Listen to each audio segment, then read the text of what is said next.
I am an immigrant. I was born and raised in a small country in South America known as Guyana.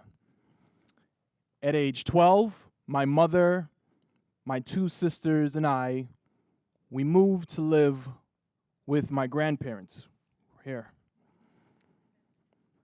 And true to the immigrant narrative, when I arrived in the United States, hard work and dedication to education became my main vocation. And it was a commitment to hard work and education that got me into college. And when I got to college, I continued hard work, focus on my education. And by my third year of college, I became a campus leader.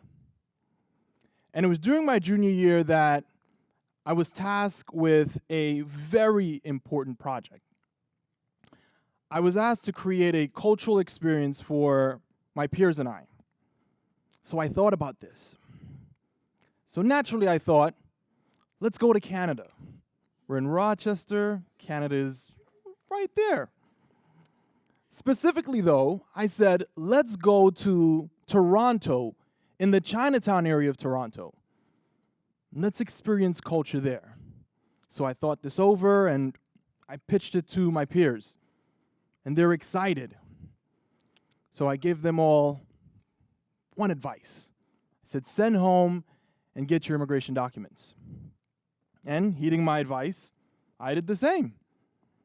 I called my mother. Of course, I have to ask for her blessings to go on this trip. I said, Mother, looking to do this trip. And she says, of course, go ahead. Then I said, I need my immigration documents. And she obliged. She sent me a copy of all of my immigration documents, my green card included. And I thanked my mother. At that time of my life, I wasn't one to question my mother. She was both judge and jury. So I took my documents and went over the logistics with my friends. So it's the day of the trip. Now I'm inviting you all on this trip with me. So you're my friends, okay? You're coming with me. So we're doing this. We're going to Toronto and Chinatown. So all of us, we board on a large Trailway bus. We hit the 90, and in an hour and a half, we're at the Canadian border.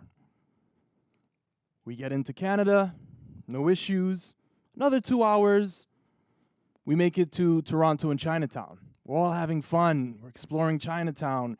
We're looking at the architecture. We're listening to the music. At the end of the day, we board the bus, and we're debriefing. We were that kind of students. So we're debriefing, and we're talking about our day, and we're having fun. And in 2 hours' time, we're back at the border. This time, we're looking to re-enter the United States. Similar to when we were entering, Border Patrol gets on the bus and asks us to present our documents. So, of course, you present your documents. You present your documents. Gets to me. I hand him my documents. Flips through them and he frowns. Looks down at me. Looks at my documents. He says, Mr. Graham, gonna need you to get off the bus. Of course, I'm panicking at this point. I'm sitting there, I froze, panicking. And reluctantly, I stood up. And I'm walking. And as I'm walking, we're exchanging glances. Of course, confusion. No one knows. Why is he leaving the bus? So I'm leaving my friends. So I get off the bus. Of course, as I get off the bus and I'm walking into the Border Patrol office, I hear the bus leaving. The bus is crossing into the U.S., and as the bus is leaving, I feel the space. My friends, you're leaving. And I walk into the office, and 2 officers are there. Mr. Graham, take a seat. I took my seat. And for 2 hours, I was interrogated. And I had to validate everything about my identity. I had to validate my education. I had to validate my time in the United States since 2001. I had to validate our relationship. How do you know them? How? Did you meet them in Toronto? Where did you meet them? Did you board the bus? Did you sneak on the bus? I had to validate this. And after 2 hours, I was giving a very stern warning. Border Patrol said to me, Mr. Graham, as an immigrant, not as a permanent resident of the United States, as an immigrant, you're to never travel without your original green card. Remember, I got a copy. He said, we can fine you for this. We're going to let you go. So I'm escorted out of the Border Patrol office, and I'm told, the U.S. is that way. So at this point, I'm walking. Of course, I'm embarrassed. What an embarrassing mistake. I'm walking, my head's down, and I'm thinking, I hope the bus didn't leave me. You know, and I'm walking. If you've ever been to Canada, it's a little walk to get into the United States.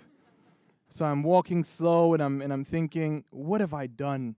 It's my first time leaving the U.S. since entering, and I had somehow managed to get myself stuck on the wrong side of the border.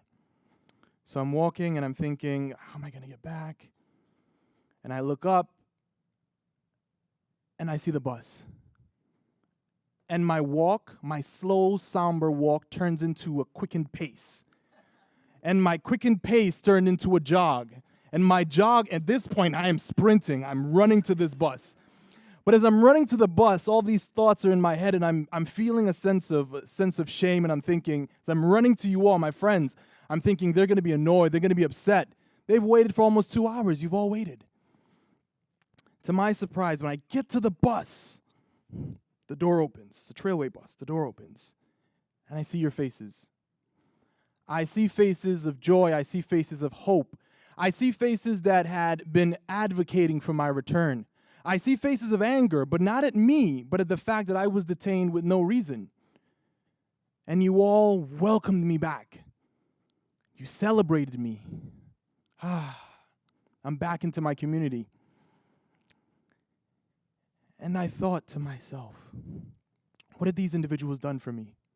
On that day, you've all moved past the contract of immigration, and you embraced relationship, community, and inclusion. You see, had I been undocumented on that day, the contract of immigration would have been sternly enforced. And the contract of immigration is this rather dichotomous thing, where on one hand, if you have documents, then you're human and you're welcome. Come on in. But if you do not have documents, you are an alien looking to invade, and swiftly you're cast out and pushed away. So that experience that day on the bus with you all, and this perspective that I have, influenced me. So today for work, I serve undocumented and DACA-mentored students.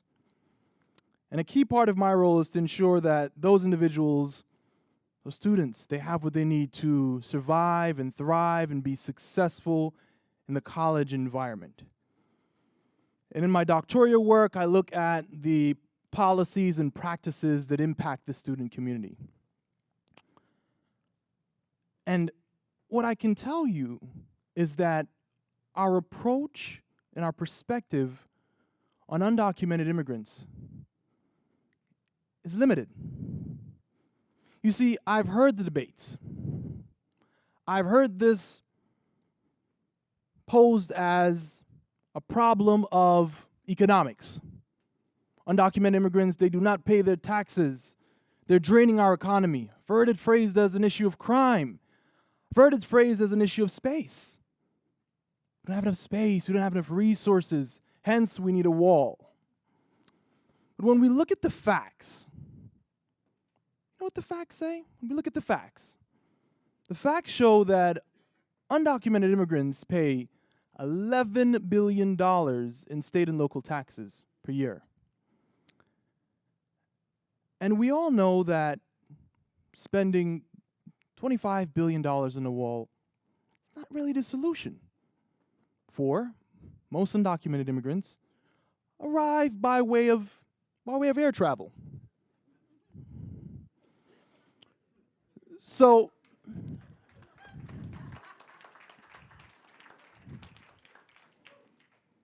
So I offer you this. What we have on our hands is a human problem. And it's a human problem that requires humanity. So, what is humanity? Well, humanity is taking all of the attributes and values that make each and every one of us feel connected, taking those and extending it to the roughly 11 million undocumented immigrants. Humanity is all of us. It's all of us advocating. It's all of us advocating for understanding. So I'll give you an example of what humanity in action looks like, because 11 million is a big number. So humanity is each and every one of us attending a rally because we understand the value and the power of access to health care and fair wages. It's all of us standing in solidarity and advocating and fighting for these things. So, I'll offer you something else in addition to humanity. You see, the interesting thing about humanity and undocumented immigrants is that we each have the ability to do this, each and every one of us, to welcome these individuals back. And I will offer this. We are located in New York State. So today, if you've had a single vegetable or a single fruit, then you, my friends, have all benefited from the labor of undocumented immigrants.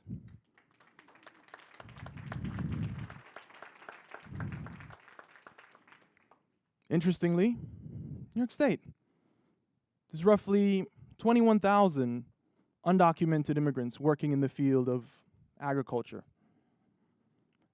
And it's not just agriculture. If we were to look to any other industry, healthcare, medicine, manufacturing,